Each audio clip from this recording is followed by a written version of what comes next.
ಈ ಕ್ಷೇತ್ರಕ್ಕೆ ಮಹಿಷಿ ಅಂತ ರಾಮಚಂದ್ರ ದೇವರ ಹೆಸರು. ರಾಮಚಂದ್ರ ದೇವರು ಹಾಗೂ ಸೀತಾದೇವಿ ಹಾಗೂ ಹನುಮಂತ ದೇವರು ಮೂರು ಜನ ವನವಾಸ ಎಲ್ಲ ಮುಗಿದೋಗಿತ್ತು. ಇನ್ನು ಅಯೋಧ್ಯಕ್ಕೆ ಹೋಗ್ಬೇಕಂತಿರೋ ಸಂದರ್ಭದಲ್ಲಿ ಸೀತಾದೇವಿ ಕೇಳಿದ್ರು, ಸ್ವಾಮಿ ಮತ್ತೆ ನೀವು ರಾವಣನ ಕರೆದುಕೊಂಡು ಹೋದ್ಮೇಲೆ ನೀವು ಹುಡುಕಿದ್ದೀರಾ, ಆ ಸ್ಥಳಗಳೆಲ್ಲ ನೀವು ಒಬ್ಬರೇ ದರ್ಶನ ಮಾಡಿದ್ದೀರಾ, ನನಗೆ ಮಾಡಿಸಿಲ್ಲ, ಹಾಗಾಗಿ ಅದನ್ನು ತೋರಿಸ್ಬೇಕಂತ ಹೇಳಿದಾಗ ಆಯ್ತಂತ ಹೇಳಿ ಇದೆಲ್ಲ ಹುಡುಕಿದ ಜಾಗ ರಾಮಚಂದ್ರ ದೇವರು ಬಂದರು. ಬರ್ತಾ ಇರ್ಬೇಕಾದ್ರೆ ನೀರು ಬೇಕು ಸ್ವಾಮಿ, ಬೆಟ್ಟ ನೀರು ಬೇಕು ನನಗೆ ಬಾಯಾರಿಕೆ ಅಂತ ಹೇಳಿದಾಗ ಆಯ್ತು ಅಂತೇಳಿ ರಾಮಚಂದ್ರ ದೇವರು ಬಾಣ ಹೊಡೆದು ನೀರು ಬಂತು. ಅದೇ ಶರಾವತಿ ಉಗಮಸ್ಥಾನ, ಅಂಬುತೀರ್ಥ ಅಂತ ಕರೀತಾರೆ. ಅದೇ ಈಗ ವರ್ಲ್ಡ್ ಸೆಕೆಂಡ್ ಆಗಿ ನಿಂತಿದೆ ಜೋಗ್ ಕ್ಲಾಸ್. ಇದು ರಾಮಚಂದ್ರ ದೇವ್ರ ದೊಡ್ಡ ಕಾರ್ಯ.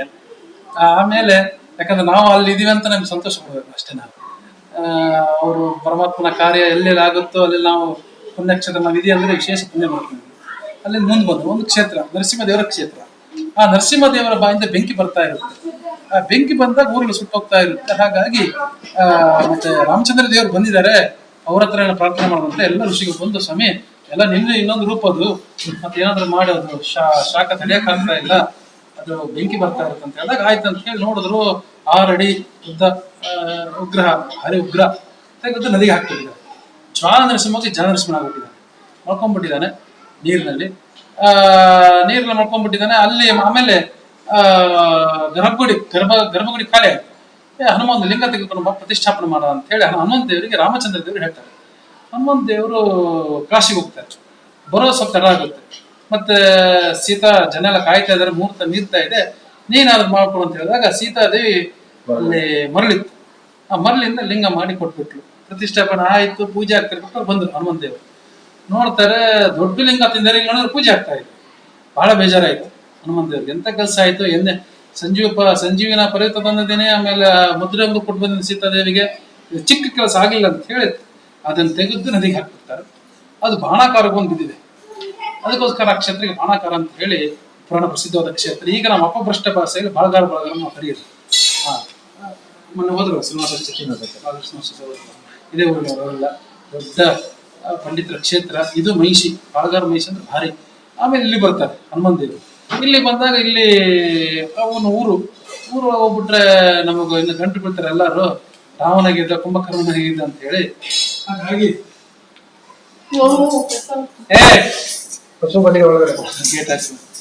ಹಾಗಾಗಿ ನಾನು ಬೇರೆ ವೇಷದಲ್ಲಿ ಇರ್ತೇನೆ ಅಂತ ಹೇಳಿ ಬೆಳಗ್ಗೆ ಎಲ್ಲ ಸ್ತ್ರೀ ರೂಪದಲ್ಲೆಲ್ಲ ರಂಗೋಲಿ ಹಾಕಿ ಪ್ರದಕ್ಷಿಣೆ ಆಗ್ತಾ ಇದ್ರು. ಮಧ್ಯಾಹ್ನ ಎಮ್ಮೆ ರೂಪದಲ್ಲಿ ನದಿಯಲ್ಲಿ ಹೋಗಿ ಶರಣ ಬರ್ತಾ ಇದ್ರು ಎಮ್ಮೆ ರೂಪದಲ್ಲಿ. ರಾಮಚಂದ್ರ ದೇವರು ಬಂದಿರೋ ಅದನ್ನೆಲ್ಲ ಕಾರ್ಯಕ್ರಮ ಮುಗಿಸ್ಕೊಂಡು ನಮ್ಮ ಶಿಷ್ಯ ನೋಡಿದ್ರೆ ಎಮ್ಮೆಯಾಗಿ ನಿಂತಿದ್ದು ಮಹಿಷಿ ಅಂತ ಕರೆದ್ರು. ನಾಚಿಕೆ ಆಯ್ತು. ಸಂಸ್ಕೃತದಲ್ಲಿ ಎಮ್ಮೆಗೆ ಮಹಿಷಿ ಅಂತ. ಹನುಮಂತರಿಗೆ ನಾಚಿಕೆ ಆಯ್ತು. ಇಷ್ಟು ದಿನ ಮುಂಗೆ ಆಗಿದ್ದೆ, ಈಗ ನೋಡಿದ್ರೆ ಎಮ್ಮೆ ಆಗಿದೆ ಅಂತ ಹೇಳಿ ಬಂತು. ತಪ್ಪಾಯ್ ಸ್ವಾಮಿ, ಕ್ಷಮಾ ಹೊಡ್ತಾ ಇಲ್ಲ, ಒಳ್ಳೆ ಕೆಲಸ ಮಾಡಿದ್ಯಾ, ಈ ಒಂದು ಕ್ಷೇತ್ರಕ್ಕೆ ನಾನು ಮಹಿಷಿ ಅಂತ ನಾಮಕರಣ ಮಾಡ್ತೇನೆ ಅಂತ ಹೇಳಿ ರಾಮಚಂದ್ರ ಇಟ್ಟ ಹೆಸರು ತ್ರೇತಾಯುಗದಲ್ಲಿ. ಇವತ್ತಿಂದಲ್ಲ.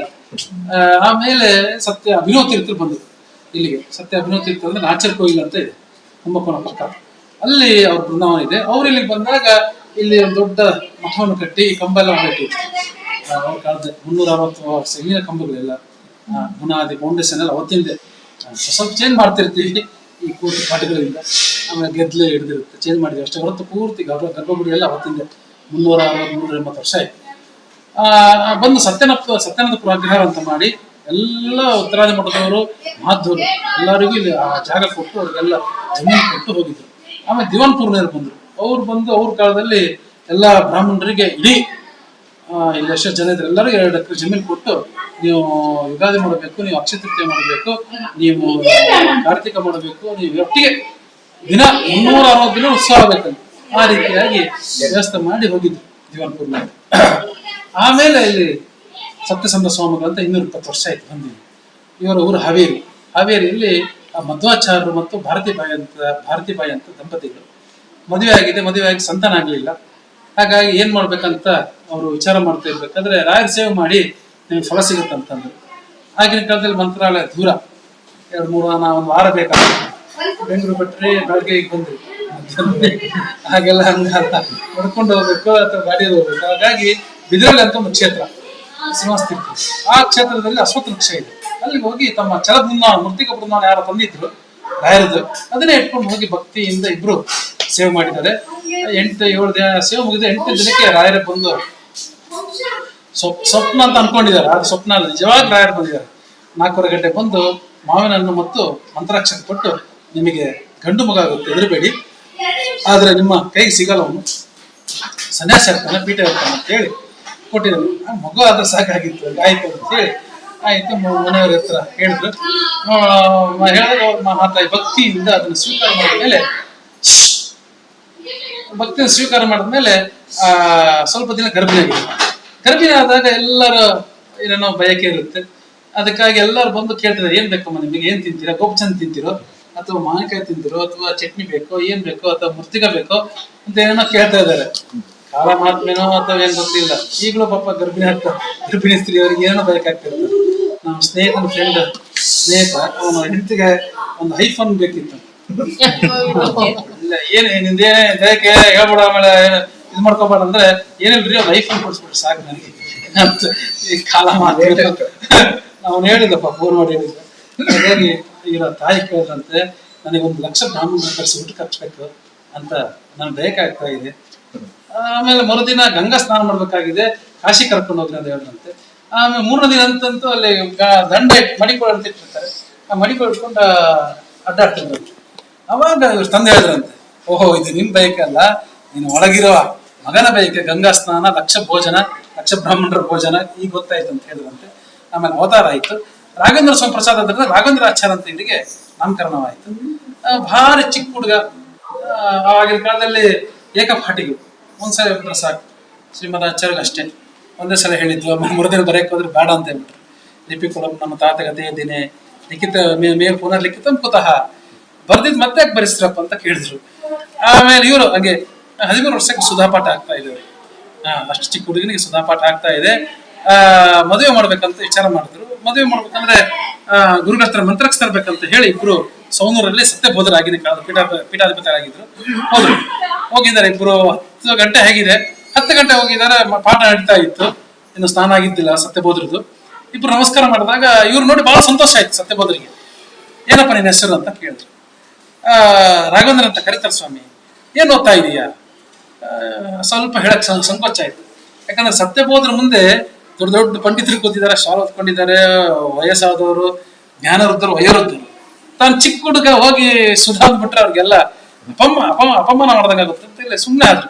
ಏನ್ ರಾಘವೇಂದ್ರಾಚಾರ್ಯ ಮಾತಾಡ್ಲಿಲ್ಲ.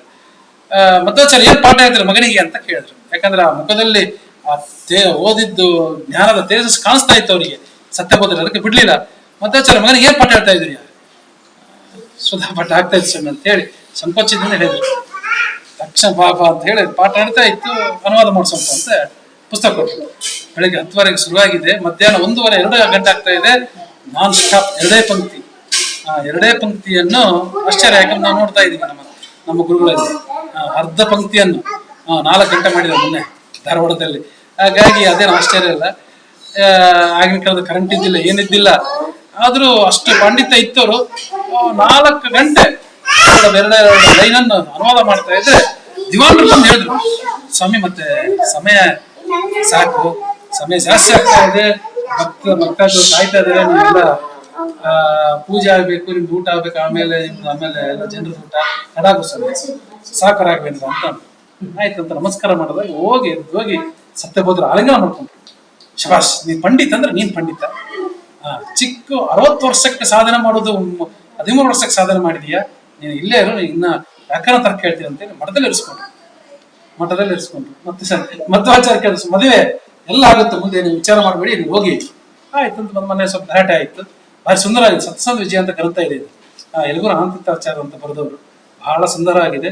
564 ಶ್ಲೋಕ ಇದೆ, ಬಹಳ ಚಂದ ಇದೆ. ಮನೆಗೆ ಬಂದಾಗ ತಾಯಿ ಭಾರಿ ಗಲಾಟೆ. ಯಾಕೆ ಬಿಟ್ಟು ಬಂದ್ರೆ, ಏನ್ ಕಥೆ, ಅಲ್ಲಿ ಮಠ ದೊಡ್ಡ ಸಮುದ್ರ ಇದ್ದಂಗೆ, ಯಾರು ನೋಡ್ತಾರಲ್ಲಿ ನನ್ನ ಮಗನ ಅಂತ ಹೇಳಿ, ಇಲ್ಲ ವ್ಯವಸ್ಥೆ ಮಾಡ್ತೀವಿ ಅಂತ ಹೇಳಿದಾರಂತ ಸಮಾಧಾನ ಮಾಡಿದ್ರು. ಆಮೇಲೆ ಸತ್ಯಬೋಧರ ಮಗ ಸೇತುನಾರಾಯಣಾಚಾರ್ಯ ಅಂತ ಹೇಳಿ ಪೂರ್ವಾಸರ ಮಗ, ಅವರ ಮಗಳು ಸುಕನ್ಯ ಅಂತ ಹೇಳಿ ಇವರ ಜೊತೆಗೆ ರಾಘವೇಂದ್ರಾಚಾರ್ಯ ಅವ್ರ ಜೊತೆಗೆ ಮದುವೆ ಆಯ್ತು. ರಾಘವೇಂದ್ರಾಚಾರ್ಯ ಅಂತ ಹೇಳಿ ತಂದೆಟ್ಟ ಹೆಸರು, ರಾಮಾಚಾರ್ಯ ಅಂತ ಹೇಳಿ ಸತ್ಯಬೋಧ ಬೇರೆ ಹೆಸರು ಇಟ್ರು. ರಾಮಾಚಾರ್ಯ ಅಂತ ಕರಿತಿದ್ರು, ಹಾವೇರಿ ರಾಮಾಚಾರ್ಯ ಅಂತಾನೆ ಕರಿತಾ ಇದ್ರು. ಅವರಿಗೆ 20-23 ವರ್ಷ ಹುಡುಗ. ಆಗ ಅವ್ರ ಮನೆಯವರಿಗೆ 19-20 ವರ್ಷ. ಒಂದು ಗಂಡು ಮಗ ಆಗಿತ್ತು ಸ್ವಾಮಿರಾಜರ್ ಅಂತೇಳಿ, ಇನ್ನೊಂದು ಗರ್ಭಿಣಿ ಆಗಿದ್ರು. ಆಗ ಸತ್ಯಬೋಧರಿಗೆ ಆಯಾಸ ಆಯ್ತು. ಯಾರಿಗೆ ಕೊಡ್ಬೇಕು ನಾನು ಪೀಠ ಅಂತ ವಿಚಾರ ಮಾಡ್ತಿದ್ರು. 100 ಜನ ಇದ್ರು, ಒಬ್ಬರಲ್ಲ ಇಬ್ಬರಲ್ಲ. ಬೇರೆ ಬೇರೆ ಕಡೆಗೆ ಹಂಗ ಸಮಸ್ಯೆ ಇರಲ್ಲ, ಒಬ್ಬರಿಗೆ ತಕ್ಕ ಕೊಟ್ಬಿಡ್ತಾರೆ. 100 ಜನ ಇದ್ರೆ ಒಬ್ರಿಗೆ ಕೊಟ್ರೆ ಇನ್ನೊಬ್ರಿಗೆ ಅಸಮಾಧಾನ, ಭಾರಿ ಗಲಾಟೆ ಆಗುತ್ತೆ ಅಂತೇಳಿ ವಿಚಾರ ಮಾಡ್ತಾ ಇದ್ರು. ವಿಚಾರ ಮಾಡ್ತಿದ್ದಾಗ ಅವರಿಗೆ ನನ್ನ ರಾಮ ಒಳ್ಳೆ ಯೋಗ್ಯ ಇದ್ದಾನೆ. ಯಾಕಂದ್ರೆ ಯಾರಿಗೋ ವಯಸ್ಸಾದ್ರು ಕೊಟ್ಬಿಟ್ರೆ ಬೇಗ ಕೈ ಬದಲಾವಣೆ ಆಗುತ್ತೆ, ಮಠದಲ್ಲಿ ಸುಮ್ಮನೆ ಇದಾಗುತ್ತೆ, ಬೇಡ. ಇವರು ಯುವಕ ಇದ್ದಾನೆ, ಒಂದು 50-60 ವರ್ಷ ಗಟ್ಟಿರುತ್ತೆ ಮಠ ಅಂತ ಹೇಳಿ ಕರೆದು, ರಾಮ ಬಾ ಅಂತ ಕರೆದ್ರು. ಏಕಾಂತ ಕೂರಿಸ್ಕೊಂಡು, ನೋಡು ದೇವ್ರು ಪ್ರೇರಣೆ ಮಾಡಿದ್ದಾನೆ, ನಿನಗೆ ಪೀಠ ಕೊಡ್ಬೇಕಂತ ವಿಚಾರ ಮಾಡ್ತಾ ಇದ್ದೀನಿ ಅಂತ ಹೇಳಿದಾಗ ಆಶ್ಚರ್ಯ ಆಯ್ತು ಅವರಿಗೆ. ಯಾಕಂದ್ರೆ ಅಷ್ಟು ದೊಡ್ಡ ಕಲ್ಪನೆ ಇರ್ಲಿಲ್ಲ ಅವರಿಗೆ. ದೊಡ್ಡ ಪಂಡಿತರು. ಅದೆಲ್ಲ ಕಲ್ಪನೆ ಇರ್ಬೇಕಂದ್ರೆ ನಾವು 30-40 ವರ್ಷ ಆದ್ಮೇಲೆ ಕಲ್ಪನೆ ಬರುವುದು ವಿಚಾರ. ಸ್ವಲ್ಪ ಒಂದು ಕ್ಷಣ ಕಣ್ಮುಚ್ಕೊಂಡು ರಾಮಾಚಾರ್ಯ, ರಾಮ ಏನ್ ವಿಚಾರ ಮಾಡಬೇಡ, ನಾನು ನಿರ್ಧಾರ ಮಾಡಿದೀನಿ, ನೀನ್ ತಗೋಬೇಕಪ್ಪ. ಆಯ್ತು ಸ್ವಾಮಿ, ತಮ್ಮ ನಿರ್ಧಾರ ಆಯ್ತು, ಆಗ್ಲಿ ನಿಮ್ದು, ನಾನು ಸ್ವಲ್ಪ ಕೇಳ್ಕೊಂಡ್ ಬರ್ತೀನಿ ತಂದೆ ತಾಯಿಗೆ. ಅವಶ್ಯ ಹೋಗು. ತಂದೆ ಅಂದ್ರೆ ಹೋಗಪ್ಪ, ಅವಶ್ಯ ಹೋಗಂದ್ರು. ತಾಯಿ ಮಾತ್ರ ಬಿಡ್ಲಿಲ್ಲ. ತಾಯಿ ಗಲಾಟೆ, ಜೋರು ಗಲಾಟೆ ಅಡಿಗೆ ಮನೆಯಲ್ಲಿ. ಇವ್ರ ಮನೆಯವರು ಹೊರಗೆ ನಿಂತಿದ್ದಾರೆ. ವಿಷಯ ಗೊತ್ತಾಯ್ತು ಏನಂತ ಹೇಳಿ ಗಾಬರಿ ಆಯ್ತು. ಆದ್ರೆ ಒಂದು ವಿಶ್ವಾಸ ಇತ್ತು, ನಮ್ಮ ಅತ್ತೆ ಬಿಟ್ಕೊಡಲ್ಲ ಮಗನ ಅಂತ ಹೇಳಿ. ಯಾಕೆ ಸೇವೆ ಮಾಡಿ ಅಪರೂಪಕ್ಕೆ ಕೊಟ್ಟಿದ್ದು ಮಗೋದು, ಹಾಗಾಗಿ ಬಿಟ್ಕೊಡಲ್ಲ ಅಂತ ಒಂದು ಇದು ಇತ್ತು. ಆದ್ರೂ ಕೊನೆಗೆ ಇದಾದ ಮೇಲೆ ನಿನ್ನ ಇಷ್ಟಪ್ಪ, ಏನಾರು ಮಾಡು ಅಂತ ಹೇಳಿದ್ರು. ಅವರು ದಪ್ಪ ಅಂತ ಶಬ್ದ ಕೇಳಿಸ್ತು. ಹೊರಗೆ ಬಂದು ನೋಡಿದಾಗ ತಮ್ಮ ಮನೆಯವರು ತುಂಬ ಗರ್ಭಿಣಿ, ಮೂರ್ಛೆ ಬಂದು ಬಿಟ್ಟಿದ್ದಾರೆ. ಅವರಿಗೆ ನೀರು ಪ್ರೋಕ್ಷಣೆ ಮಾಡಿ ಎಬ್ಬಿಸಿ ಎಲ್ಲ 15 ಶ್ಲೋಕ ಇದೆ, ಹೆಂಡತಿಗೆ ಸಮಾಧಾನ ಮಾಡು, ಏನು ವಿಚಾರ ಮಾಡಬೇಡ, ಒಳ್ಳೆ ಹೆಣ್ಮಗ ಆಗುತ್ತೆ, ಅದಕ್ಕೆ ಸೀತಾ ಅಂತ ನಾಮಕರಣ ಮಾಡು ಅಂತ ಹೇಳಿ ಅವ್ರು ಬಂದರು. ಬಂದಾಗ ಸತ್ಯಬೋಧರ ಹತ್ರ ಬಂದಿದ್ದಾರೆ. ಅವ್ರು ಬರ್ತಾ ಇರೋ ವಿಚಾರ ಮಾಡಿದ್ರು, ನನ್ನ ಹೆಂಡತಿ ಮತ್ತು ನನ್ನ ತಾಯಿ ದೊಡ್ಡ ತ್ಯಾಗ ಮಾಡಿದ್ದಾರೆ, ಅವರಿಬ್ರು ತ್ಯಾಗ ಮಾಡಿದ್ರೆ ನಾನೊಬ್ಬ ಈ ರಾಮಾಚಾರ ಅಂತ ಹೋಗ್ಬಿಡ್ತಿದ್ದೆ. ಎಷ್ಟೋ ಜನ ಪಂಡಿತರು ಬಂದು ಹೋಗಿದ್ದಾರೆ. 800 ವರ್ಷ ಆಯ್ತು ಶ್ರೀಮದಾಚಾರ್ಯ ಅಂತ ಹೋದ್ಮೇಲೆ. ಆದ್ರೆ ಎಷ್ಟೋ ಶ್ರೀನಿವಾಸ ತೀರ್ಥರು, ಯಾದವಾರ್ಯರು ಅಂತ ಒಂದು 3-4 ಜನ ಪಂಡಿತರು ಪ್ರಸಿದ್ಧರಷ್ಟೇ ಹೊರತು. ಆದ್ರೆ ಪೀಠಾಧಿಪತಿಗಳು ಹಾಗಲ್ಲ. ಸತ್ಯಬೋಧರು, ಟೀಕಾರಾಯರು, ವಿದ್ಯಾಧಿರಾಜರು, ಒಬ್ಬೊಬ್ಬರು ರಾಯರು, ಶ್ರೀಪಾದರಾಜರು, ವ್ಯಾಸರಾಯರು ಒಬ್ಬೊಬ್ರು ಹೇಗಿದ್ದಾರೆ ಅವರೆಲ್ಲ ಶಕ್ತಿ ಬರುತ್ತೆ ಸನ್ಯಾಸಾಶ್ರಮ ಸ್ವೀಕಾರ ಮಾಡಿದ್ದಾರೆ. ಹಾಗಾಗಿ ಇವರು ವಿಚಾರ ಮಾಡ್ಕೊಂಡು ಭಾರಿ ದೊಡ್ಡ ತ್ಯಾಗ ಮಾಡಿದ್ದಾರೆ ಅಂತ ಹೇಳ್ಕೊಂಡು ಬಂದು ಮನಸ್ಸು ಕೇಳ್ಕೊಂಡು ಬಂದು ಸತ್ಯಬೋಧರು ಸಿಕ್ಕ ನಮಸ್ಕಾರ ಸ್ವಾಮಿ, ಆಯ್ತು ಸ್ವಾಮಿ, ಎಲ್ಲರದ್ದು ಆಜ್ಞೆ ಆಗಿದೆ, ಎಲ್ಲರದ್ದು ಒಪ್ಪಿಗೆ ಆಗಿದೆ, ತಮ್ಮ ಆಜ್ಞೆ ಅಂತ ಆಗ್ಲಿ ಅಂತ ಹೇಳಿದಾಗ ಆಯ್ತು, ಶುದ್ಧ ಪಾಲ್ಗೊಂಡು ತೀರ್ಥನಿಗೆ ಆಶ್ರಮ ಕೊಡ್ತೀನಿ ಅಂತ ಹೇಳಿ ಸತ್ಯಬೋಧರು ಮುಖ ನೋಡ್ತಾ ಇದ್ದಾರೆ. ಮುಖದಲ್ಲಿ ಆಯುಷ್ಯನೇ ಇಲ್ಲ. ಇನ್ನೇನು 7-8 ದಿನ ಹೋಗೋರಿದ್ದಾರೆ.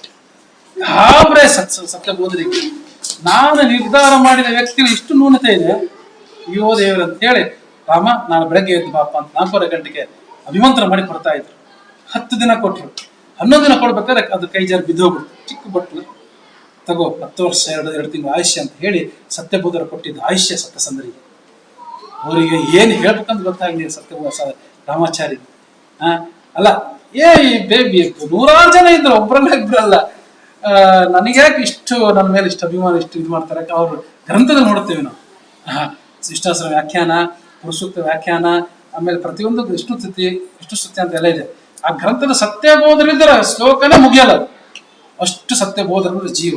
ಅದಕ್ಕೆ ಸ್ವಾಮಿ ಹೇಳ್ತಾ ಇದ್ರು, ಮನುಷ್ಯ ಏನ್ ಬೇಕಾದ್ರೂ ತೆಗೆದುಕೊಡ್ಬೋದು. ಹಣ ಕೊಡ್ಬೋದು, ಬಂಗಾರ ಕೊಡ್ಬೋದು, ಬಟ್ಟೆ ಕೊಡ್ಬೋದು, ಜಮೀನು ಕೊಡ್ಬೋದು, ಮನೆ ಕೊಡ್ಬೋದು, ಇಡೀ ಏನ್ ಬೇಕಾದ್ರೆ ಆಸ್ತಿ ಬಿಟ್ಟು ಹೋಗ್ಬೋದು. ಆದ್ರೆ ಆಯುಷ್ಯ ಕೊಡೋಕೆ ಯಾರಿಗಾಗಲ್ಲ. ಯಾವ ಡಾಕ್ಟರಿಂದ ಸಾಧ್ಯ ಇಲ್ಲ, ಯಾವ ಇದರಿಂದ ಸಾಧ್ಯ ಇಲ್ಲ. ಆಯುಷ್ಯ ತೆಗೆದುಕೋಬೇಕಾದ್ರೆ ಜ್ಞಾನಿಗಳೇ ಬೇಕು. ಗೋಪಾಲಾಚಾರ್ಯರು, ಜಗನ್ನಾಥದಾಸರು ಕೊಟ್ಟಿದ್ದು ನಾವು ಕೇಳ್ತೇವೆ. ಹಂಗೆ ಸತ್ಯಬೋಧರು ಸತ್ಯಸಂಧ ಕೊಟ್ಟಿದ್ದು ಆಯುಷ್ಯ 10 ವರ್ಷ. ಆಮೇಲೆ ಆಯ್ತು ಅಂತೇಳಿ ಅವ್ರಿಗೆ ಆಶ್ರಮ ಆಯ್ತು. ಸತ್ಯಸಂಧ ತೀರ್ಥ ನಾಮಕರಣ ಮಾಡಿದ್ರು. 12 ದಿನ ಇದ್ರು ಅಷ್ಟೇ ಸತ್ಯಬೋಧ. 12 ದಿನ ಇದ್ರು. ಅವ್ರದ್ದು ದೇಹ ತ್ಯಾಗ ಮಾಡಿದ್ರು. ಅಲ್ಲೇ ಅವರು ದಿನ ಪ್ರತಿಷ್ಠಾಪನೆ ಮಾಡಿ ಇವ್ರು ಕಾಶಿ ಕೊಟ್ಟರು. ಕಾಶಿಯಲ್ಲಿ 1 ಲಕ್ಷ ಬ್ರಾಹ್ಮಣರಿಗೆ ಊಟಕ್ಕೆ ಹಾಕ್ಸಿದ್ರು. 1 ಲಕ್ಷ ಬ್ರಾಹ್ಮಣರಿಗೆ ಊಟಕ್ಕೆ ಹಾಕ್ಸಿದ್ದಾರೆ. ದ್ವೈತ ಮತ, ದ್ವೈತ, ಅದ್ವೈತ, ವಿಶಿಷ್ಟಾದ್ವೈತ ಎಲ್ಲ ಮತಸ್ಥರಿಗೂ. ಯಾಕಂದ್ರೆ ಮಾತೃ ಅಷ್ಟು ಜನ ಇದ್ದಿಲ್ಲ. 1 ಲಕ್ಷ ಜನ ಕಡಿಮೆ ಇದ್ದಾಗ. ಈಗ ಬೆಂಗಳೂರು ಹೂ ಅಂದ್ರೆ ಸಾಕು 1 ಲಕ್ಷ ಆಗುತ್ತೆ ಮಾತೃ.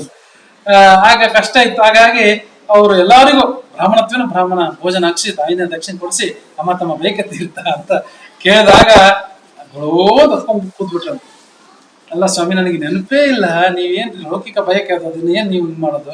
ಇಲ್ಲ, ನನ್ನ ಕರ್ತವ್ಯ ಮಾಡ್ಬೇಕಮ್ಮ ಅಂತ ಹೇಳಿ ಅವ್ರು ಆಮೇಲೆ ನಮಸ್ಕಾರ ಮಾಡಿ ಒಂದು ದಿನ ಬೆಳಗ್ಗೆ 4:00 ಗಂಟೆಗೆ ಆ ಇದರಲ್ಲಿ ಗಂಗಾ ನದಿ ತಟದಲ್ಲಿ ಕೂತಿದ್ದಾರೆ. ಘಲ್ ಘಲ್ ಅಂತ ಶಬ್ದ ಕೇಳಿಸ್ತು. ಶಬ್ದ ಕೇಳಿಸಿದಾಗ ಹೆಂಗಸರು ಬರ್ಬೋದು ಅಂತ ಹೇಳಿ ದಿವಾನರು ಹೆಂಗಸರು ಬರಬಾರ್ದು ಅಂತ ಹೇಳಿದ್ರು. ಯಾಕಂದ್ರೆ ಬೆಳಗಿನ ಜಾವದಲ್ಲಿ ಸ್ವಾಮಿ ಕೊಪ್ಪಿನಲ್ಲಿ ಕೂತಿರ್ತಾರೆ, ಮಡಿಯಲ್ಲಿ ಇರ್ತಾರೆ, ಹಾಗಾಗಿ ಯಾರು ಬರಬಾರ್ದು ಅಂತ. ಆದ್ರ ಶಬ್ದ ಹಂಗೆ ಬರ್ತಾ ಇದೆ, ಗೆಜ್ಜೆ ಶಬ್ದ. ಆಗ ಸತ್ಸಂದ್ರ ಅಂದ್ರು, ದಿವಾನ್ರೆ ಸುಮ್ಮನೆ ಹೆಂಗಸರಲ್ಲ ಅಂತಂದ್ರು. ನೋಡಿದಾಗ ಬೆಳಕು ಬಂತು, ಭಾರೀ ಬೆಳಕು. ಹೊಡೆದ್ರು ಸಪ್ತಸಂದರು, ಒಂದೇ ಉಸಿರು ನೋಡಿದಾಗ ಗಂಗಾದೇವಿ ಹೊಡ್ಕೊಂಡು ಬರ್ತಾ ಇದ್ದೀರ, ದೇವತಾಸ್ತ್ರೀ ಭಾಗೀರಥಿ ಗುಣಾನೋಕ್ತಂ ಭೋಗೀಶ ಗೋಳಾನಃ ವಾಗೀಶೋಪಿ ಕ್ಷಮೋನೇವ ಏ ಗಿರುವಾನ ತರಂಗಿನಿ ಅಂತ ಹೇಳಿ ಸಾಷ್ಟ ಸ್ತೋತ್ರ ಮಾಡಿ ಸಾಷ್ಟ ನಮಸ್ಕಾರ ಮಾಡ್ತಾರೆ. ಬಂದಿದೆಯಮ್ಮ, ಏನೋ ವಿಚಾರ? ಏನಿಲ್ಲ, ನಿಮ್ ನೋಡ್ಕೊಂಡು ಹೋಗೋಣ ಅಂತ ಬಂದೆ. ಸತ್ಸಂದ್ರಿಗೆ ಏನ್ ಹೇಳ್ಬೇಕಂತ ಗೊತ್ತಾಗ್ಲಿಲ್ಲ. ಆಮೇಲೆ ಏನಿಲ್ಲ, ನಿಮ್ಮ ಹತ್ರ ಮರದ ಭಾಗ ತಗೋಬೇಕಂತ ಆಸೆ ಆಗಿದೆ, ನೀವು ನಮಗೆ ಕೊಡ್ಬೇಕು. ಅವಶ್ಯ ಆಗಮ್ಮ, ನೀನು ಕೇಳೋದು ದೊಡ್ಡದು, ನಾನೇನು ಅಲ್ಪ, ನಾನು ಇವತ್ತೇ ಕೊಡಿಸ್ತೀನಿ ಅಂತ ಹೇಳಿ ಬೆಳಿಗ್ಗೆ 10 ಗಂಟೆಗೆ ಬಂಗಾರದ ಮರ ಮಾಡಿಸಿದ್ದಾರೆ. ಬಂಗಾರದ ಮರ ಮಾಡಿಸಿ ಮುತ್ತು ರತ್ನ ವಜ್ರ ವೈಡೂರೆಲ್ಲ ಇಟ್ಟು ತರ್ತಾ ಇದ್ದಾರೆ. 10 ಗಂಟೆ 1000 ಜನ ನೋಡ್ತಾ ಇದ್ದಾರೆ. ಏನ್ ಮಾಡ್ತಾರೆ ನೋಡೋಣ. 2 ಪದ್ಧತಿ ಇದೆ. ಒಂದು ನದಿಗೆ ಸ್ಪರ್ಶ ಮಾಡಿ ಬ್ರಾಹ್ಮಣರಿಗೆ ಕೊಡೋದು, ಇನ್ನೊಂದು ನದಿಗೆ ಬಿಡೋದು. ಅದಕ್ಕಾಗಿ ನೋಡ್ತಾ ಇದಾರೆ, ಎಲ್ಲರೂ ಅನ್ಕೊಂಡ್ರಂತೆ, ಇಲ್ಲ ಇವತ್ತು ನನ್ನ ಗಂಡನೇ ಸಿಗುತ್ತಿದ್ದು ಗ್ಯಾರಂಟಿ. ಯಾಕಂದ್ರೆ ನನ್ನ ಗಂಡ ಬಹಳ ನಮ್ಮ ಸತ್ಸಂದ್ರ ಪ್ರೀತಿಯ ಶಿಷ್ಯ, ರಾತ್ರಿ 2 ಗಂಟೆವರೆಗೂ ಪಾದಸೇವೆ ಮಾಡ್ತಿರ್ತಾನೆ, ನನ್ ಗಂಡನೇ ಸಿಗುತ್ತೆ. ಇನ್ನೊಬ್ರು ಇಲ್ಲ, ನಮ್ ಇಡೀ ಮಠದ ಜವಾಬ್ದಾರ ನನ್ನ ಗಂಡನ್ ಅವನಿಗೆ ಸಿಗುತ್ತೆ ಅಂತ ಹಿಂಗೆಲ್ಲ ವಿಚಾರ ಮಾಡ್ತಿದ್ದೆಲ್ಲ ಕಿವಿ ಕೇಳಿಸ್ಕೊಳ್ತಿದ್ರ ಸತ್ಸಂದ್ರ. ನಕ್ಕೊಂಡು ಬಂದು ಮಾತಃ ಅಂದಾಗ ಗಂಗಾದೇವಿ ಎದ್ದು ಬಂದಿದ್ದಾರೆ. 1000 ಜನ ಎಷ್ಟೆಷ್ಟು ಹೋಗುತ್ತಾನ ಸರ್ ನೋಡಿದ್ರು, ಕೆಲವ್ರಿಗೆ ಕಾಣಿಸ್ಲಿಲ್ಲ, ಕೆಲವರಿಗೆ ಏನೋ ನದಿ ಕೊಟ್ಟರು ಸ್ವಾಮಿಗಳು ಅಂದ್ಕೊಂಡ್ರು. ಆದ್ರೆ ಎಷ್ಟೋ ಜನರಿಗೆ ಕಂಡಿದ್ದಾರೆ. ಅದಕ್ಕಾಗಿ ನಮ್ಮ ಸಪ್ತಸಂದ್ರನ ದುಷ್ಟ ಗಂಗಾ ಅಂತ ಕರೀತಾರೆ. ಇದನ್ನ ಈ ಚರಿತ್ರೆ ಒಂದು 564 ಶ್ಲೋಕ ಇದೆ. ಈ ಚರಿತ್ರೆಯನ್ನು ಒಂದೇ ಶ್ಲೋಕದಲ್ಲಿ ಒಬ್ಬರು ಸಂಗ್ರಹ ಮಾಡಿದ್ದಾರೆ. ಪ್ರಾಚೀನವಾದದ್ದು, 180 ವರ್ಷ ಹಿಂದಿನ ಶ್ಲೋಕ ಇದು. ದುಷ್ಟ ಗಂಗಾ ಸಾತ್ವಿಕಂ ದ್ವಾರಕೀಲಂ ದುಷ್ಟ ಮುದ್ರ ಪಂಡರಿಸದತ್ತ ಕೃಷ್ಣ ಸ್ಪೃಷ್ಟ ಶೇಷದರ್ಶಿ ಅತಾವಾನ್ ಅಷ್ಟೈಶ್ವರಂ ಸತ್ಯಸಂದ್ರಮಾಮಿ ಅಂತ ಹೇಳಿ ಮಹಾಜ್ಞಾನಿಗಳು ಮಾಡಿದ ಶ್ಲೋಕ. ಆಮೇಲೆ ಅವರು ಎಲ್ಲರೂ ನೋಡಿದ್ರು, ತಗೊಂಡ್ರು, ಬಾಗಿನ ಆಯ್ತು, ಎಲ್ಲ ಆಯ್ತು. ಗಯಾಕ್ ಕೊಟ್ರು. ಗಯಾದಲ್ಲಿ ಪಂಡಗಳು ಅಂತಿದ್ದಾರೆ. ಅವರು ಒಳಗ್ ಬಿಡುವುದಿಲ್ಲ, ಬೀಗ ಹಾಕಿ, ಸ್ವಾಮಿ ನಮಗೆ ಬಂಗಾರ ಕೊಡ್ಬೇಕು, ನೀವು ಅಲ್ಲಿ ಇಷ್ಟು ಪಾದ ಕಟ್ಟೆ ಇದೆ, ಆ ಕಟ್ಟೆ ತುಂಬ ಬಂಗಾರ ಕೊಟ್ರೆ ಒಳಗ್ ಬಿಡ್ತೇವೆ. ಸತ್ಸಂದ್ರ ಅಂದ್ರು, ಅಲ್ಲಪ್ಪ ಭಗವಂತ ಕೊಡುವ ಯೋಗ್ಯತೆ ಕೊಟ್ಟಿದ್ದಾನೆ, ತಗೊಳ್ಳೋ ಯೋಗ್ಯತೆ ನಿಮಗಿಲ್ಲ, ಅಷ್ಟು ಬಂಗಾರ ನೋಡಿ ನೀವೆಲ್ಲಾದ್ರೂ ಎದೆ ಹೊಡ್ಕೊಂಡು ಸತ್ತೋಗ್ಬಿಟ್ರೆ ನನಗೆ ಪಾಪ ಬರುತ್ತೆ, ಅದಕ್ಕಾಗಿ ನಾನು ನಿಮ್ಗೆ ಯೋಗ್ಯತಾನುಸಾರ ಕೊಡ್ತೀನಿ ಅಂತ ಸತ್ಸಂದ್ರು. ಅವ್ರು ಕೊನೆ ಆಗ್ಲಿಲ್ಲ, ಕೊನೆಗೆ ಬೀಗ ಹಾಕಿಬಿಟ್ರು. ಅವರು ಸ್ವಾಮಿ ಹೊರಗೆ ಬಂದ್ರು. ಆಮೇಲೆ ಮರುದಿನ ಹೋದಾಗ ಕೇಳಿದ್ರು ಬಿಡ್ಲಿಲ್ಲ. ಸ್ವಾಮಿ ವಿಷ್ಣು ಸಹಸ್ರನಾಮ ಹೇಳ್ತಾ ಇದ್ರೆ ದೊಡ್ಡ ಬೀಗ ಹೊಡೆದು ನುಚ್ಚು ನೂರಾಯ್ತು. ಸಾತಿತಂ ದ್ವಾರಕೀಲಂ ಅಂತ ಕರೀತಾರೆ. ಸೀದಾ ಒಳಗೋಗಿ ಸತ್ಯಸಂಗ ಸ್ವಾಮಿಗಳು ಪೂಜೆ ಮಾಡಿ ಎಲ್ಲರೂ ಕರೆದು ಮುದ್ರೆ ಕೊಟ್ಟರು. ಹುಷಾರಿಂದ, ನೀವು ತೊಂದರೆ ಕೊಟ್ರೆ ನಿಮ್ಮ ವಂಶ ನಿರಂಶ ಆಗುತ್ತೆ ಅಂತ ಹೇಳಿದ್ದಾರೆ. ಆಮೇಲೆ ಪಂಡ್ರಾಪುರಕ್ಕೆ ಬರ್ತಾರೆ. ಪಂಡ್ರಾಪುರಕ್ಕೆ ಬರ್ಬೇಕಾದ್ರೆ ಒಂದು ಚಿಕ್ಕ ಊರಿತ್ತು, ಅಲ್ಲೇ ಭಿಕ್ಷೆ ಇವತ್ತು ನಾ ಸಾಯಂಕಾಲ ಹೋಗೋಣ ಅಂತ ಹೇಳಿ ಅಲ್ಲೇ ಕೂತರು. ಪೂಜೆಗೆಲ್ಲ ವ್ಯವಸ್ಥೆ ಆಗ್ತಾ ಇದೆ. ಅವಾಗ ಒಬ್ಬ ವ್ಯಕ್ತಿ ಬಂದ, ಸ್ವಾಮಿ ನಿಮ್ಮ ಮಕ್ಕಳ ಶಿಷ್ಯ ನಾನು, ನಿಮ್ಮ ಮುದ್ರೆ ತಗೋಬೇಕು, ಮುದ್ರೆ ಕೊಡಿ, ಪಾದ ಪೂಜೆ ಮಾಡ್ತೀನಿ. ಮುದ್ರೆ ಆಯ್ತು, ಪಾದ ಪೂಜೆ ಆಯ್ತು. ಸ್ವಾಮಿಗಳಿಗೆ ಮಂತ್ರಾಕ್ಷರ ಕಲಸಕ್ಕೆ ಮಂತ್ರಾಕ್ಷರ ಹೋದಾಗ ಯಾವ ಊರು ಅಂತ ಇಲ್ಲ ಸರ್ ಪಂಡ್ರಾಪುರ. ಮತ್ತೆ ಅಲ್ಲಿಗೆ ಬರ್ತಿದ್ದೇನೆ, ಯಾಕೆ ಗಡಿಬಿಡಿ ಯಾಕೆ ಮಾಡಿ? ಇಲ್ಲ ಹೀಗೆ ಹೋಗ್ತಿದ್ದೆ ನಾನು, ನಿಮ್ಮ ದರ್ಶನ ಆಯ್ತು, ಏಕಾಂತರ ಆಗ್ಬೇಕಂತ ಆಸೆ ಇತ್ತು, ಆಯ್ತು ಸ್ವಾಮಿ ಬರ್ತೀನಿ, ಊಟ ಮಾಡ್ಕೊಂಡು ಹೋಗ್ರಿ. ಊಟ ನನಗೇನು ಎಲ್ಲಾದ್ರೂ ನಡೆಯುತ್ತೆ, ನನಗೇನು ಅಷ್ಟು ಮಡಿಯಿಲ್ಲ, ನನಗೆ ಎಲ್ಲ ಕಡೆ ತಿಂತೀನಿ ಅಂತ ಹೇಳ್ತಾರೆ ನನಗೆ, ಹಾಗಾಗಿ ತಿಂತೀನಿ ಬರ್ತೀನಿ ಅಂತ ಹೇಳಿ ಹೊರಟು ಹೋದ. ಸ್ವಾಮಿಗಳಿಗೆ ಸ್ವಲ್ಪ ಹೋದ್ಮೇಲೆ ಬೇಜಾರಾಯ್ತು, ಏನೋ ದೊಡ್ಡ ಇದು ಸಿಗ್ತಾ ಇತ್ತು, ಏನೋ ಒಂದು ಸಿಗೋ ವಸ್ತು ಇತ್ತು, ಇವತ್ತು ಕಳ್ಕೊಂಡೆ ಅಂತ ಬಹಳ ದುಃಖ ಆಯ್ತು. ಸಾಯಂಕಾಲ ಬರ್ತಾ ಇದ್ದಾರೆ, ರಾಜ ಮನೆ ನಿಂತು ಬಿಟ್ಟಿದೆ, ಆನೆ ಒಂಟೆ ಕುದುರೆ ಎಲ್ಲ ನಿಂತು ಕಾಯ್ತಾ ಇದ್ದಾರೆ ಅಂಬಾರಿ ಇಟ್ಕೊಂಡು. ಸತ್ಸಂದ್ರು, ಯಾರೋ ರಾಜ ಬರ್ತಿರ್ಬೇಕು, ನಮಗೇನ್ ಕೆಲಸ ಅಂತ ಹೇಳಿ ಬದಿಗೆ ಹೋದ್ರು. ಎಲ್ಲಾರ್ಗು ನಮಸ್ಕಾರ ಮಾಡಿದ್ರು. ನಮಸ್ಕಾರ ಮಾಡಿ, ಸ್ವಾಮಿ ನಿಮಗೋಸ್ಕರ ಕಾಯ್ತಿದ್ದೇವೆ, ವಿಠ್ಠಲನ ಆಜ್ಞೆ ಆಗಿದೆ, ನೀವು ಅಂಬಾರಿ ಕೂತು ಬರ್ಬೇಕಂತ ದರ್ಶನಕ್ಕೆ. ಸತ್ಸಂದ್ರಿಗೆ ಏನ್ ಹೇಳ್ಬೇಕಂತ ಗೊತ್ತಾಗ್ಲಿಲ್ಲ. ಅಲ್ಲಿ ಗಯಾದಲ್ಲಿ 3-4 ದಿನ ತಡ ಆಯ್ತು ದರ್ಶನ. ಇಲ್ಲಿ ಊರು ಹೊರಗಡೆ ದಿನ ಅಷ್ಟು ಬೇಕು ನನಗೆ ದರ್ಶನ ಕೊಡ್ಬೇಕಂತ ಆಸೆ ಆಗಿದೆ ಮಾರ ಅಂತ ಹೇಳಿ ವಿಷ್ಣು ಸ್ತುತಿ ಅಂತ ಮಾಡ್ತಾರೆ ಬಹಳ ಸುಂದರವಾಗಿ. ಮುರಾರಾತೆ ವಿಷ್ಣು ಹರಮುಖ ಸುರಾರಾಧ್ಯ ಭಗವತ ಅಂತ ಹೇಳಿ ಹೇಳ್ಕೊಂಡು ಬರ್ತಾರೆ. ಹೇಳ್ಕೊಂಡು ಮುಂದೆ ಅಲ್ಲಿ ಪಾದ ಮುಟ್ಟಿನ ನಮ್ಮ ನಮಸ್ಕಾರ ಪದ್ಧತಿ ಮಂಡ್ರಪುರದಲ್ಲಿ ತಾವು ಪಾದ ಮುಡ್ತಾ ಇದ್ದಾರೆ. ಕಲ್ಸಕ್ಕರೆ ಮತ್ತು ಮಂತ್ರಾಕ್ಷರ ಕಾಣಿಸ್ತದೆ, ಮೈಯೆಲ್ಲ ಜುಮ್ ಅಂತ ನೋಡ್ತಾರೆ. ಉಷ್ಟ ಮುದ್ರ ಪಂಡರಿಸದತ್ತ ನಿನ್ನ ಬಂದ ವ್ಯಕ್ತಿ ವಿಠಲ ದೇವರು ಮುದ್ರೆ ಬಿದ್ದುಬಿಟ್ಟಿದೆ ವಿಗ್ರಹದಲ್ಲಿ. ಸತ್ಸಂದ್ರಿಗೆ ಏನ್ ಹೇಳ್ಬೇಕಂತ ಗೊತ್ತಾಗ್ಲಿಲ್ಲ. ಅಲ್ಲ ಸ್ವಾಮಿ, ನಿನ್ನ ಆಯುಧ ಅದು, ನಾವು ಧಾರಣೆ ಮಾಡ್ಕೊಂಡ್ರೆ ನಮ್ಗೆ ವೈಷ್ಣವ ಅಂತ ಕರೀತಾರೆ, ಅದು ಬಿಟ್ಟು ನನ್ನಿಂದ ನೀವು ತೆಗೆದುಕೊಂಡು ನಾನು ಪಾಪಿಷ್ಟ ಮಾಡ್ತೀಯಲ್ಲ ಮಾರಾಯ ಅಂತ ಹೇಳಿ ನನಗೆ ಶಿಕ್ಷೆ ಕೊಡು ಅಂತ ಹೇಳಿ ಬಹಳ ದುಃಖ ಪಡ್ತಾರೆ. ಆಗ ಅಲ್ಲಿ ಸೂಚನೆ ಆಗುತ್ತಂತೆ, ವಿಷ್ಣು ಸಹಸ್ರ ವ್ಯಾಖ್ಯಾನ ಬರೀರಿ ಪರಿಹಾರ ಆಗುತ್ತೆ ಅಂತ ಹೇಳಿ. ಹಾಗಾಗಿ 1000 ನಾಮಗಳಿದೆ ವಿಷ್ಣು ಸಹಸ್ರನಾಮ. ಒಂದೊಂದು ನಾಮಗಳಿಗೆ ಸ್ವಾಮಿಗಳು 18 19 ಅರ್ಥ ಬರೀತಾರೆ. ಭಾರಿ ಸುಂದರವಾಗಿದೆ ಸಪ್ತಸಂಧಿ ವಿಷ್ಣು ಸಹಸ್ರನಾಮ. ಆಮೇಲೆ ಶುರು ಪ್ರಾರಂಭ ಮಾಡ್ತಾರೆ. ಆಮೇಲೆ ವಿಜಯವಾಡ ಆಂಧ್ರ ಎಲ್ಲ ಹೋಗಿ ಇದಕ್ಕೆ ಮಡ್ರಾಸ್ ಬರ್ತಾರೆ, ಚೆನ್ನೈ, ಅಲ್ಲಿ ಮುಗಿಸ್ಕೊಂಡು ಮಳಖೇಡ ಬರ್ತಾರೆ. ಮಳಖೇಡದಲ್ಲಿ ಬೃಂದಾವನ ಪ್ರವೇಶ ಮಾಡ್ಬೇಕಂತ ಇಚ್ಛೆ ಇರುತ್ತೆ. ಇನ್ನೊಂದು 5-6 ತಿಂಗಳು ಆಯುಷ್ಯ ಇರುತ್ತೆ. ಇಲ್ಲಿ ಬೇಡ ಮೈಷಿ ಹೋಗ್ಬೇಕು ಅಂತ ಹೇಳಿ ಠೀಕರಾಯ ಸೂಚನೆ ಮಾಡ್ತಾರೆ. ಆಯ್ತಂತ ಇಲ್ಲಿಗೆ ಬರ್ತಾರೆ. ಇಲ್ಲಿ ಒಬ್ರು ರಾಮಚಂದ್ರಾಚಾರ್ಯ ಅಂತ ಹೇಳಿ ಅವರು ಮಂತ್ರದ 3 ದಿನ ಸೇವೆ ಮಾಡಿರ್ತಾರೆ. 3 ದಿನ ಸೇವೆ ಮಾಡಿ ನನಗೆ ಒಂದು ಪರಿಮಳ ಗ್ರಂಥ, ಪರಿಮಳ ಅಂದ್ರೆ ರಾಯ ಟಿಪ್ಪಣಿ ಇದಕ್ಕೆ ಸುರಕ್ಕೆ, ಆ ಟಿಪ್ಪಣಿ ಒಂದು ಅರ್ಥ, ಒಂದು ವಾಕ್ಯ ಅರ್ಥ ಆಗಿಲ್ಲ ಸ್ವಾಮಿ, ನನಗೆ ಅದು ಅರ್ಥ ಮಾಡಿಸ್ಬೇಕಂತ ಸೇವೆ ಮಾಡ್ತಾರೆ. 3 ದಿನ ಆದ್ಮೇಲೆ ಸ್ವಪ್ನ ಆಗುತ್ತೆ, ನಿಮ್ ಊರಿಗೆ ಹೋಗ್ರಿ, ನಿಮ್ ಊರಿಗೆ ಒಬ್ರು ಬರ್ತಾರೆ ತಿಥಿಗಳು, ಈ ದಿನ ಯಾವ ದಿನ ಹೇಳ್ತಾರೆ, ಆ ತಿಥಿ ಹೇಳಿರ್ತಾರೆ, ಆ ದಿನ ಬಂದು ಅರ್ಥ ಹೇಳ್ತಾರೆ ಹೋಗಿ ಅಂತ ಹೇಳ್ತಾರೆ. ಅವ್ರ ರಾಯರು ಯಾವ ದಿನ ಹೇಳ್ತಾರೆ ಅದೇ ದಿನ ಸಪ್ತಸಂದ್ರ ಮಹಿಷಿ ಊರು, ದೊಡ್ಡ ಊರಿದ್ದಾರೆ, ಪ್ರವೇಶ ಮಾಡ್ತಾ ಇದ್ದಾರೆ. ಭಾರೀ ಮೆರವಣಿಗೆ ಕರ್ಕೊಂಡ್ ಬರ್ತಾ ಇದಾರೆ ಎಲ್ಲರೂ. ಆಗ ರಾಮಚಂದ್ರಾಚಾರ್ಯ ನಮಸ್ಕಾರ ಮಾಡಿದ್ರು. ರಾಮಚಂದ್ರಾಚಾರ್ಯ ಚೆನ್ನಾಗಿದ್ದೀರಾ ಅಂತ ಕೇಳಿದ್ರು. ಮೈಯೆಲ್ಲ ಜುಮ್ ಅಂದ್ಬಿಡ್ತು. ಮಧ್ಯಾಹ್ನ ಸಲ ಬರ್ತಾ ಇದ್ದಾರೆ, ನಾವೇನು ಹೋಗಿ ಪರಿಚಯ ಮಾಡ್ಕೊಂಡಿಲ್ಲ, ಏನಿಲ್ಲ, ಬಂದು ನಮಸ್ಕಾರ ತಮ್ಮ ಹುಡುಗರ ಸ್ವಾಮಿ, ಅದೇ ಪರಿಮಳ ವಾಕ್ಯ ಅರ್ಥ ಆಗಿದ್ದಿಲ್ಲ, ವಾಕ್ಯದ ಅನ್ವಯ ಹೀಗಿದೆ ಅಂತ ಹೇಳಿ ಬಿಡಿಸಿ ಅಂತ ಹೇಳಿ ಅರ್ಥ ಆಗಿದ ಅಂತ ಹೇಳಿ ಸಿಕ್ಕಿಸಿದ್ರು. ಬಂದ್ರೆ ಅವ್ರಿಗೆ ಗಾಬರಾಗಿ ಆಮೇಲೆ ಸೀದಾ ಇದೆ ಮಠ ಹೀಗೆ ಸ್ವಲ್ಪ ರಿಪೇರ್ ಆಗಿದೆ. ಇಲ್ಲಿ ರಘುತ್ತಮ ಸ್ವಾಮಿ ವಿಗ್ರಹ ಮತ್ತು ಸತ್ಯನಾಥ ವಿಗ್ರಹ ಇತ್ತು, ಅದನ್ನ ದೊಡ್ಡಸ್ವಾಮಿಗಳು ಇದಕ್ಕೆ ಹೋಗಿದ್ದಾರೆ, ಬೆಂಗಳೂರು ಹೋಗಿದ್ದಾರೆ. ಆ ವಿಗ್ರಹಗಳಿಗೆ ಪ್ರಾರ್ಥನೆ ಮಾಡಿದಾಗ ಇಲ್ಲೇ ಬನ್ನಿ, ಒಳಗೆ ಬನ್ನಿ ಅಂತ ಸೂಚನೆ ಆಯಿತು. ಆಮೇಲೆ ಸುಬ್ರಹ್ಮಣ್ಯಕ್ಕೆ ಹೋಗಿರ್ತಾರೆ, ಶೇಷದರ್ಶಿ ಅಂತ ಕೇಳ್ತಾರೆ, ಶೇಷದವ್ರ ದರ್ಶನ ಮಾಡಿದವರು. ಆಮೇಲೆ ಧರ್ಮಸ್ಥಳ, ಆಮೇಲೆ ಉಡುಪಿ ಬಂದಿರ್ತಾರೆ. ಉಡುಪಿಯಲ್ಲಿ ಎರಡು ದಿನ ಆಗುತ್ತೆ, ಆಮಂತ್ರಣ ಬರಲ್ಲ ಮರದಿಲ್ಲ. ಸಪ್ತಸಂದ್ರಿಗೆ ಈಗ ನಾವು ಸೀದಾ ಹೋಗ್ಬಿಡ್ತೀವಿ, ನಮ್ಮ ಯಾಕೆ ಕರಿಬೇಕಾಗಿಲ್ಲ, ಆದ್ರೆ ಪೀಠಾಧಿಪತಿಗೆ ಆಗಲ್ಲ, ಮರ್ಯಾದೆ, ಮಠದ ಮರ್ಯಾದೆ ಅಂತ ಇರುತ್ತೆ, ಬರೋದೇ ಇಲ್ಲ. 2 ದಿನ ಆದ್ರು ಮಧ್ಯಮವರು ಯಾರೋ ಪಾಪ ಇದು ಮಾಡಲ್ಲ, ಯಾರು ಸರಿಯಾಗಿ ಸ್ವಾಮಿಗಳಿಗೆ ಇದು ಮಾಡಿಲ್ಲ. ಅದಕ್ಕಾಗಿ ಸ್ವಾಮಿಗಳು ಏನು ದೈವ ಇಚ್ಛೆ ಅಂತ ರಿಪೇರಿ ಮಾಡ್ತಾ ಇದ್ರು, ಜೀರ್ಣೋದ್ಧಾರ ಮಾಡ್ತಾರೆ ಅಲ್ಲೇ, ಮಠವನ್ನು ಜೀರ್ಣೋದ್ಧಾರ ಮಾಡಿದ್ರು. ಆಮೇಲೆ ಅಲ್ಲಿ ಮಾಡ್ತಾ ಇರ್ಬೇಕಾದ್ರೆ ಒಂದು ದಿನ ಬ್ರಹ್ಮರಥ ಬಂದು ನಿಂತು ಬಿಡುತ್ತೆ. ಸಾಯಂಕಾಲ ಬ್ರಹ್ಮರಥ ನಿಂತು ಬಿಟ್ಟಿದೆ. ನಿಂತಾಗ 1000 ಜನ ಎಳಿತಾ ಇದಾರೆ, ಅಲಗಾಡ್ತಾ ಇಲ್ಲ. ಈ ಕೆಳಗೆ ನೋಡಿದ್ರು, ಮೇಲೆ ನೋಡಿದ್ರು, ಏನ್ ನೋಡಿದ್ರು ಏನ್ ಗೊತ್ತಾಗ್ತಾ ಇಲ್ಲ. ಆನೆ ಬಂದು ತಪ್ಪುತ್ತೆ, ಏನಾದ್ರೂ ತಪ್ಪುತ್ತಾ ಇಲ್ಲ. ಆಮೇಲೆ ಕೊನೆಗೆ ಪರಿಮಾಣ ಪರ್ಯಾಯ ಯಾರ ಬಂದಿರ್ಬೇಕು ಮಠದಲ್ಲಿ ಅಂತ ಹೇಳಿ ಕೆಳಗೆ ಬಂದು ನೋಡಿದಾಗ ಸಪ್ತಸಂದ್ರ ಅನೇಕ ಮಾಡ್ತಾ ಇದ್ರು. ಸ್ವಾಮಿ ಕೃಷ್ಣ ಬಂದಿನ ದರ್ಶನ ಬರ್ಬೇಕು ತಾವು, ಆಯ್ತು ಅಂತ ಹೇಳಿ ಬಹಳ ಸಂತೋಷ ಆಯ್ತು. ಅವನಿಗೆ ಈ ಕರುಣೆ ಬಂತು ಅಂತ ಹೇಳಿ ಆ ಪೆಟ್ಟಿಗೆ ಇಟ್ಕೊಂಡು ಬಂದು, ಪೆಟ್ಟಿಗೆ ಇಟ್ಟು ರಥದಲ್ಲಿ ಇಟ್ಟರು, ಮಂಗಳಾರತಿ ಆಯ್ತು. ಅವರು ಮಂಗಳಾರತಿ ಮಾಡಿದ್ರು, ಇವ್ರು ಮಂಗಳಾರತಿ ಮಾಡಿದ್ರು. ಮಂಗಳಾರತಿ ಆದ್ಮೇಲೆ ಸ್ವಾಮಿ ಇಬ್ರು ಇಳಿದ್ಬಿಟ್ರು, ತಗೊಂಡ್ರು, ಪರಸ್ಪರ ತಗೊಂಡ್ರು, ಇಳಿದ್ಬಿಟ್ರು. ಆ ಪೆಟ್ಟಿಗೆ ಅಲ್ಲೇ ಉಳಿದ್ಬಿಡ್ತು, ರಾಮದೇವ್ರ ಪೆಟ್ಟಿಗೆ.